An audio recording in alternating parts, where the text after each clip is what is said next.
Hello guys, Babba directed by Dhananjay Shankar. അടുത്ത review ഒരേ vibe പടം. വൈബ് എന്ന് പറഞ്ഞാൽ അന്യായ വൈബ് പടം. നമുക്ക് തിയേറ്ററിൽ പോയിട്ട് ഒന്ന് റിലാക്സ് ചെയ്ത് എൻജോയ് ചെയ്ത് ചിരിച്ച് കാണാൻ പറ്റിയ അടിപൊളി പടം. ഇപ്പോൾ ഇത്ര ഹിറ്റ് ആവാനും ഇത്ര നല്ലതാവാനും മെയിൻ കാര്യം പറഞ്ഞ രണ്ട് പോസിറ്റീവാണ്. ഏറ്റവും മെയിൻ പോയിന്റ് ഈ പടം മാർക്കറ്റ് ചെയ്ത രീതി. No logic only madness. ആ ഒരു ടാഗ് ലൈൻ വെച്ചാണ് ഈ പടം ഒരു മാർക്കറ്റ് ചെയ്തത്. അപ്പം നമ്മൾ കാണാൻ പോകുമ്പോൾ നമുക്കറിയാം ഈ പടത്തിൽ ലോജിക് ഉണ്ടാവൂല. ഈ പടം നമുക്ക് ജസ്റ്റ് എന്റർടൈൻമെന്റ് വേണ്ടിയുള്ള മാത്രമുള്ള ഒരു സ്റ്റഫാണ് നമുക്ക് മനസ്സിലാക്കിയാണ് നമ്മൾ കാണുന്നത്. നമ്മൾ ഓവർ ലോജിക്ക് പ്രതീക്ഷ പോകണില്ല. അപ്പൊ നമുക്ക് ആ ലോജിക്ക് ഇല്ലാണ്ട് വരുമ്പോൾ നമുക്ക് അത്ര ഡിസപ്പോയിന്റ്മെന്റ് ഉണ്ടാവില്ല. അതാണ് ഈ പടത്തിന്റെ മെയിൻ ഒരു ഫാക്ടർ, ഒരു മാർക്കറ്റ് ചെയ്ത രീതി.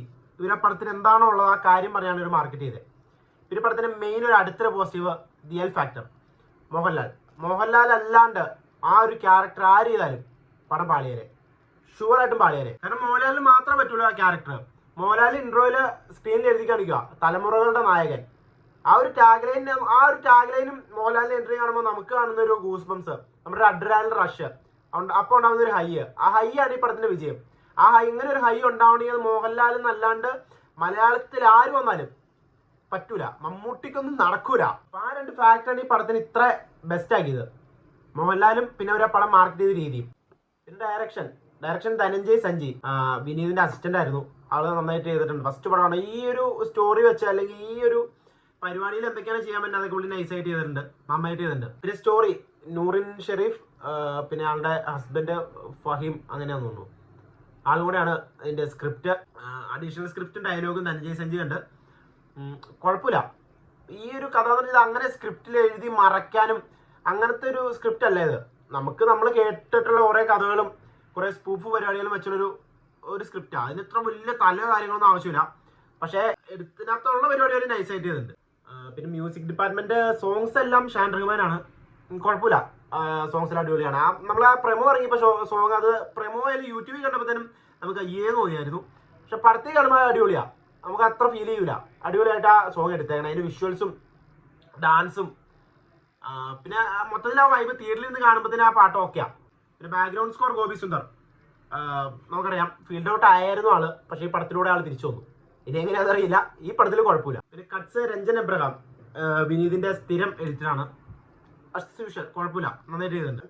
കേരളത്തിൽ നടക്കുന്ന ഒരു കഥയാണ്. പക്ഷെ ഇത് കേരളത്തിലെ ഒരു യൂണിവേഴ്സ് അല്ല, അത് വേറെ ഏതോ യൂണിവേഴ്സാണ്. കാരണം ഇങ്ങനെ ഒരു കഥ ഒരിക്കലും സംഭവിക്കില്ല. കേരളത്തിൽ നല്ല ഒരിടത്ത് സംഭവിക്കില്ലാത്തൊരു കഥ. കേരളത്തിൽ CM-ന്റെ ഒരു കിഡ്നാപ്പിങ്, അതനുബന്ധിച്ചുള്ള അന്വേഷണങ്ങള്, ഇൻവെസ്റ്റിഗേഷൻ, ഓരോരോ ക്യാരക്ടർ, ഒരു ലോഡ് ക്യാരക്ടേഴ്സ് ഉണ്ട് ഇതിനകത്ത്. ചെറിയ ക്യാരക്ടേഴ്സ് വരെ ചെയ്തിരിക്കുന്നത് വലിയ ആൾക്കാരാണ്.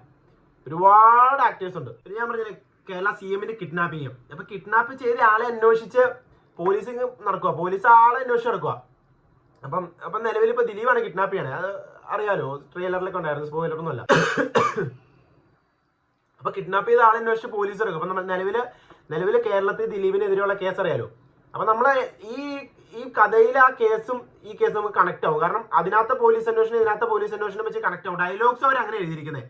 ഇതുമായിട്ട് നമുക്ക് കണക്ട് ചെയ്യാൻ പാകത്തിനാണ് ആ പടത്തിലെ ഡയലോഗ്സ് അവർ യൂസ് ചെയ്തിരിക്കുന്നത്. അതെല്ലാം നൈസായിരുന്നു. കാരണം റിയൽ ലൈഫിൽ ഇങ്ങനെ ഒരു ഇൻസിഡന്റ് ഉള്ളതുകൊണ്ട് നമ്മൾ അത് കാണുമ്പോഴത്തേനും നമുക്ക് ഒരു എന്താ പറയുക, ഒരു കോമഡി ഫീൽ. അങ്ങനെ കേസ് അന്വേഷണമായിട്ട് ഇങ്ങനെ പടം പൊയ്ക്കൊണ്ടിരിക്കുക. ആ പോകുന്നതിന്റെ കൂട്ടത്തില് നിലവിൽ മലയാളത്തിൽ ഇറങ്ങിയിട്ടുള്ള കൾട്ട് പടങ്ങളുടെ കുറെ സീനുകളും കുറെ സോങ്ങുകളും, കുറെ സോങ്ങൊക്കെ ഉണ്ട് പടത്തില്. പഴയ വിന്റേജ് കൾട്ട് പാട്ടൊക്കെ ഉണ്ട്. അതൊരു ആക്ഷൻ സീക്വൻസിലൊക്കെ പ്ലേസ് ചെയ്തിരിക്കുന്ന രീതിയൊക്കെ നൈസാണ്. പിന്നെ ഈ നമ്മളെ പഴയ പടത്തിന്റെ റെഫറൻസ് ഒക്കെ പ്ലേസ് ചെയ്തിരിക്കുന്നതും ആ പഴയ പടത്തിന്റെ റെഫറൻസ് കാണിക്കാൻ വേണ്ടിയിട്ട് എവിടെയൊക്കെ കൊണ്ടിട്ടിരിക്കുകയല്ല, അത് ഈ പ്ലേസ് ചെയ്തിരിക്കുന്ന സ്ഥലങ്ങളൊക്കെ നൈസാണ്. എവിടെയാണോ ആവശ്യമുള്ളത് അവിടെയാണ് ഇട്ടിട്ടുള്ളത്. ചുമ്മാ വാരി വലിച്ച് എല്ലാം ആറാട്ട് പോലെ വാരി വലിച്ച് പറയാൻ വേണ്ടി, അല്ലെങ്കിൽ ഒരു പുതിയ ഷൈലോക്ക് പോലെ ആക്കാൻ വേണ്ടിയിട്ട് നോക്കിയിട്ടില്ല. ഈ പടത്തില് ദിലീപിന്റേതായ കോമഡികളൊന്നും ഇല്ല. അത് ദിലീപ് തന്നെ പറയട്ടെ, അതൊക്കെ പണ്ടെന്ന്. അപ്പൊ നമ്മൾ ആ വൈബിൽ ഇങ്ങനെ പടം കണ്ടോണ്ടിരിക്കുന്നു. ഇന്റർവ്യൂ കഴിഞ്ഞിട്ട് സെക്കൻഡ് ഹാഫില് ലാലേട്ടന്റെ എൻട്രി. അത് കഴിഞ്ഞ് പിന്നെ ലാലേട്ടൻ ഷോ, ഒരു 10-20 മിനിറ്റ് ലാലേട്ടൻ ഷോ. പുള്ളിയുടെ തന്നെ പഴയ പടത്തിലെ റെഫറൻസും കാര്യങ്ങളും, റെഫറൻസ് കുറെ ഉണ്ട് കേട്ടോ, പറഞ്ഞാൽ തീരൂല. ഈ പടം ഇറങ്ങി കഴിഞ്ഞാൽ റീൽസിനെ കത്താൻ വേണ്ടി ഇങ്ങനത്തെ റെഫറൻസ് ആയിരിക്കും.